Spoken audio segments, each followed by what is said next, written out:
Olá! O vídeo de hoje é sobre Descobrindo o Islã no Brasil, da Carla Lima.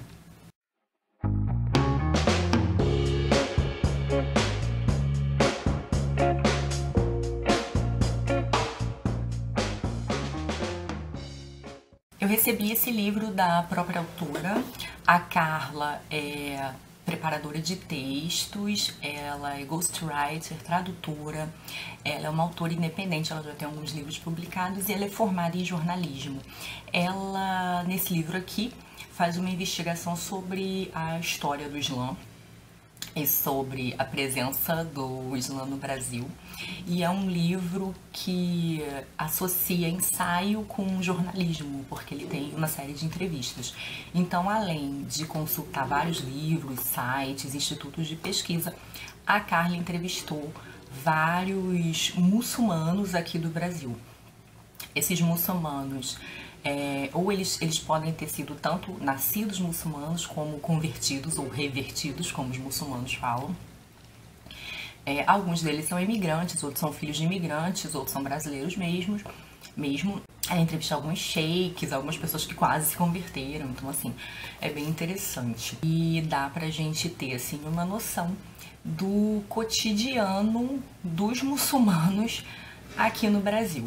O livro segue uma estrutura que acompanha a vida do muçulmano, porque o muçulmano tem ele segue diferentes rituais de acordo com a idade. Então a Carla parte dessa fase para comentar certas coisas. Ela não vai falar só dessas fases, mas ela também faz uma espécie de paralelo com temas que podem ser relacionados com essas fases, que são as seguintes: nascimento, infância, adolescência, maioridade, morte e renascimento. No fim do livro tem uma bibliografia, então ela põe uma lista bem grande de livros sobre o assunto, de filmes, né, que eu já tô tipo louca pra conferir alguns, e de websites, né? Então é um livro bem interessante pra gente conhecer o Islã, né? O Islã é um assunto que tá muito em voga na atualidade por conta de seguidos atentados. Então assim, a visão que as pessoas têm dos muçulmanos é uma visão atualmente muito negativa, muito nebulosa. E uma coisa que a gente percebe lendo esse livro é que a gente associa muitas práticas que são específicas de certas regiões à religião. É um pouco difícil de não associar, porque a gente tem muitas notícias ligadas a terrorismo, ligadas a atentados e a uma violência muito extrema associadas ao Islã, mas o Islã não é só isso, né? E eu acho que o interessante desse livro é de ver que, assim, como qualquer outra religião, o Islã é composto de pessoas e tem diferentes vertentes, né? Algumas, infelizmente, mais radicais. E então a Carla vai descortinar isso aqui pra gente. O interessante desse livro é que a Carla não omite a sua opinião, né? Tendo uma estrutura, de certo modo, ensaístico, ela põe sim a sua opinião, mas ela tenta ser muito imparcial. A Carla tem sim, assim, os seus pré-julgamentos, mas ela não omite aquilo que pode ser considerado qualidade, mas ela também não deixa de fazer as perguntas importantes sobre os assuntos polêmicos. Então, assim, eu acho que fica muito claro pra gente a tentativa da Carla de ser bem imparcial e de buscar alguma verdade por trás dos mitos ou por trás da ideia mais corrente, principalmente ligada às coisas mais polêmicas associadas ao Islã. Boa parte dos brasileiros, né, muçulmanos que ela entrevista elogiam muito aqui o Brasil por conta da sua tolerância, né? Então eles acham que é relativamente fácil ser muçulmano no Brasil, que as pessoas, tirando uma cobertura negativa da mídia, a coisa não é tão séria, eles não se sentem pessoas muito violentadas, eles admitem que tem muita curiosidade e eles acham isso bom, porque podem falar do Islã para essas pessoas, mas eles acham que aqui, em geral, a convivência é bem pacífica, né? Então, ainda que o Brasil seja um país majoritariamente cristão e que isso, em certa medida, dificulte algumas práticas islâmicas, e eles tenham que fazer várias adaptações, né? Porque, por exemplo, os muçulmanos têm que rezar 5 vezes no dia, E se eles trabalham, eles estão numa empresa, é um pouco difícil interromper o trabalho para rezar. Né? Eles também, muitos deles fazem o jejum, que é no período do Ramadã, e muitos deles também, por causa do trabalho, não tem como jejuar, porque eles têm que ir pro trabalho, né? Então eles acabam fazendo adaptações. A própria adoção do hijab, que é o véu aqui no Brasil, é uma coisa bem livre, né? Uma série de muçulmanas não usa, até porque elas acham que chama mais atenção. E o princípio do véu, do manto, no Alcorão, é o princípio de que as mulheres chamem pouca atenção para não despertar a lascívia masculina. E elas acham que elas chamam, algumas brasileiras acham que chamam mais atenção se usarem o véu aqui, que acaba tendo um efeito negativo. E até a Carla descreve algumas situações curiosas que acontecem com algumas muçulmanas aqui na rua. A Carla, inclusive, faz um experimento interessante, né? Ela usa o hijab durante uma semana ou um mês, eu não lembro. Ela fica andando na rua com véu pra ver a reação das pessoas, é bem interessante.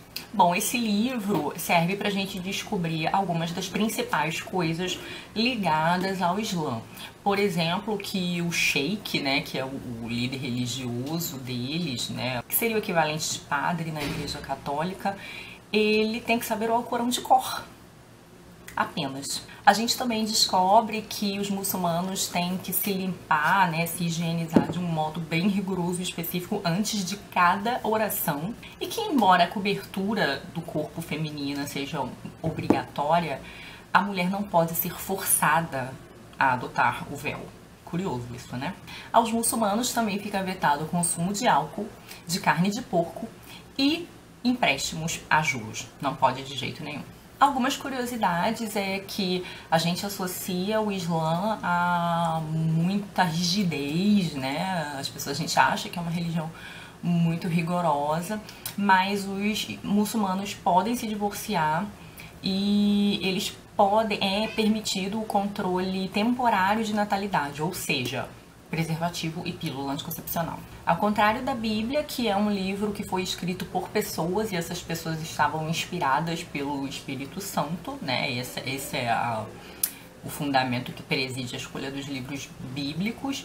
O Alcorão, ele não foi escrito por pessoas. O Alcorão é um livro divino, ele foi ditado pronto pelo anjo Gabriel para o profeta Muhammad, porque os muçulmanos execram essa nossa tradução para Maomé, né? Eles falam Muhammad. Então, o Muhammad, apesar de analfabeto, foi ditado para ele, na sua totalidade, o livro divino de Deus pelo anjo Gabriel. E sim, os muçulmanos acreditam no anjo Gabriel, eles acreditam em Jesus, só que para eles Jesus não é filho de Deus, Deus não tem linhagem, né? Então, Jesus é um profeta, como Maomé, só que Maomé foi o último profeta para eles. E eles, inclusive, acreditam na Imaculada Conceição de Jesus, enfim. Eles só acreditam que antes, para os cristãos e para os judeus, as revelações haviam sido parciais. E que a revelação total de Deus veio para Maomé, ou Muhammad. Uma curiosidade também é que o Alcorão virou best-seller depois do 11 de setembro na Amazon. A Carla também fala muitas coisas interessantes aqui sobre a condição feminina. Por exemplo, o Islã sempre proibiu desde sempre o infanticídio feminino, ou seja, matar os bebês meninas. O que a igreja em certo momento fez também. Bom, a Carla também mostra aqui que as mulheres muçulmanas sempre tiveram direito à propriedade, sempre, desde o início do Islã, e que é assegurado pelo Alcorão o direito à realização sexual da mulher no casamento. A mulher muçulmana não é obrigada a trabalhar, mas ela pode, se ela quiser. E em alguns países ela pode, se o homem responsável por ela autorizar. E a mutilação genital, esse assunto complicado? Bom, a mutilação genital, de acordo com todos os sheiks, as pessoas que a Carla entrevistou, ela é uma particularidade regional, ela é de alguns países. Não há nada escrito no Alcorão dizendo que a mulher deve ter a sua vagina mutilada, deve ter seu clitóris retirado, nada do tipo. Eles dizem que isso é uma tradição, muitas vezes anterior ao próprio Islã, e que certos países, como a Somália, resolveram continuar fazendo, mas que isso não está previsto no Alcorão, não é um problema religioso. O que nos leva aos temas polêmicos, dos quais a Carla também não vai fugir.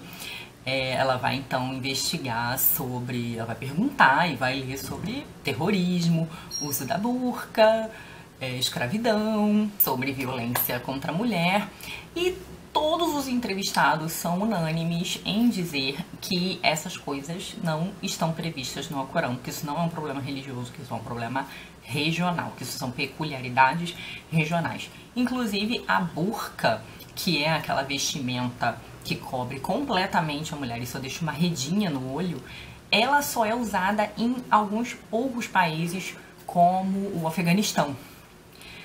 Na Arábia Saudita, por exemplo, as mulheres usam a abaia, que é aquela túnica comprida no corpo, usam o hijab, que é o lenço que tapa o cabelo e o pescoço, e o niqab, que é um paninho que deixa o olho de fora. Isso sempre tem que ser preto, em público só pode ser assim.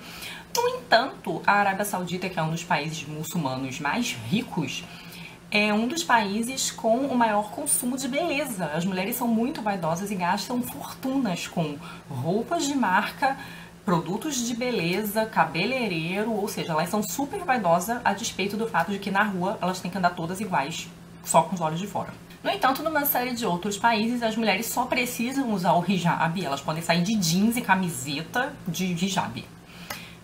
Em outros lugares, não, elas têm que usar a túnica, mas podem ficar com o rosto de fora. Ou seja, parece que de acordo com o Alcorão, elas podem mostrar o rosto, as mãos e os pés. A quantidade de cobertura é uma coisa que varia de acordo com os lugares. Todos os entrevistados então ressaltam que o Alcorão não prega a violência, que ele prega a bondade, o amor, ainda que na origem do Islã estejam invasões e guerras, né? Porque depois que o Muhammad tem a revelação, ele invade Meca e é assim que o Islã se espalha, invadindo lugares, tomando domínios antigamente cristãos, enfim. A guerra está ali na origem da sua expansão. Bom, ressaltei essas coisas para vocês saberem o tipo de coisa que é investigada no livro, mas o livro vai falar de muitas outras coisas, com pesquisas, com índices, estatísticas, fonte. É um livro muito interessante para conhecer a história do Islã, para saber mais sobre o Islã. Eu acho que a gente tem uma ideia assim muito já pré-formada e moldada pela mídia. A ideia divulgada pela mídia é muito influenciada pelo fato de que várias pessoas se explodem em nome da religião. Embora o suicídio seja um pecado muito condenado no Alcorão, mas algumas vertentes fazem lá a leitura radical delas, né? E uma coisa interessante que a Carla vai fazer é que, assim, o fim do livro tem as conclusões da Carla, né? O livro inteiro, ela não tira a sua opinião, ela não omite a sua opinião. O livro, ele nem é um livro, assim, de um tom muito acadêmico, né? Ele é um livro de fácil leitura, ele admite até certo humor em muitos momentos. Mas a conclusão da Carla é muito interessante, ela vai tentar investigar um pouco e comentar um pouco do porquê da nossa visão sobre o Islã continuar ou ser predominantemente negativa, né? E o que ela acha que poderia ser feito. Então, assim, eu achei o livro muito interessante nesse sentido. E é um livro que não vai fugir das contradições, não vai fugir dos problemas envolvendo essa cultura, mas que também vai fazer os devidos elogios. O Islã tem uma história longa de contribuições à humanidade, contribuições na ciência, na cultura, e tudo isso está comentado aqui. Então eu gostei muito de ler o livro, eu indico bastante. Eu vou dar uma lidinha em alguns fragmentos para vocês verem como é o texto. O que ela veste quando está aqui? O mesmo que lá. O véu que cobre a cabeça e o traje comprido, como um vestido, do pulso até o calcanhar. Folgado não pode ser transparente, não pode contornar o corpo. Certo. E por baixo? As roupas íntimas têm que ser colocadas, horroriza-se o tradutor. O sheik, aquele que não fala português, abana a cabeça, é cada uma que lhe aparece. Certo, mas e entre o traje comprido e a roupa íntima? Tem calça, blusa? Tem! Independentemente do que alegam os críticos, apesar dos vídeos que circulam pela internet, em que líderes religiosos incitam a agressão contra não muçulmanos, E a despeito do que reporta a imprensa descuidada ou mal intencionada, a doutrina islâmica não avaliza as pressões pela conversão dos seguidores de outras crenças e não valida o assassinato, muito menos o suicídio. São falácias que proliferam na internet e dão a volta ao mundo mais depressa do que a corrente de e-mails para salvar a pequena Mary. A respeito do proselitismo forçado, o versículo 256 do capítulo 2 do Alcorão estabelece: não há imposição quanto à religião. Em nota de rodapé, o tradutor e intérprete Samir El-Hayek acrescentou: a imposição é incompatível com a religião, porque a religião depende da fé e da vontade, e essas perderiam a sua consistência se induzidas à força. Sobre provocar a própria morte, os versículos 29 e 30 da quarta surata dizem: não cometais suicídio, porque Deus é misericordioso para convosco. Aqueles que tal fizer, perversa e iniquamente, introduzi-lo-emos no fogo infernal.